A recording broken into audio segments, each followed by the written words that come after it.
வரலாற்றில் ஒரு அரசருக்கும் இன்னொரு அரசருக்கு போர் நடந்ததான் பார்த்துருப்பீங்க. ஆனால் ஒரு சின்ன பையன் எதிர்த்து 7 அரசர்கள் போர் செஞ்சாங்கன்னா உங்களால் நம்ப முடியுதா?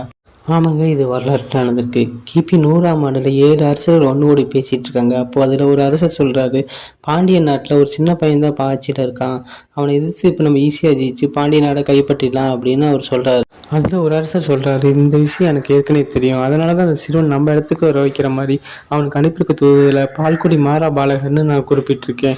இப்படி அவர் சொல்லிட்டு இருக்கே ஒரு சிப்பாய் பதட்டமாக ஓடியாடுறாரு. அரசே, பாண்டிய படைகள் நம்ம தலைவங்கானத்தை நோக்கி படையெடுத்து வராங்க.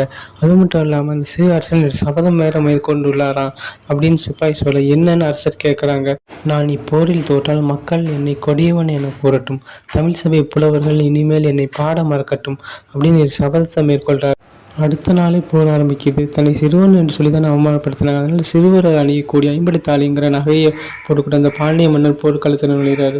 7 பெரிய அரசர்களோட படையை ஒத்த பாண்டிய மன்னன் தனியால போரிட்டு தோற்கடிக்கிறான். இதனால அந்த பாண்டிய மன்னனுக்கு ஒரு பேரும் கிடைக்கிது. அது என்னன்னா, தலையாலங்காலத்து சிறுவென்ற பாண்டிய நெடுஞ்செழியன்.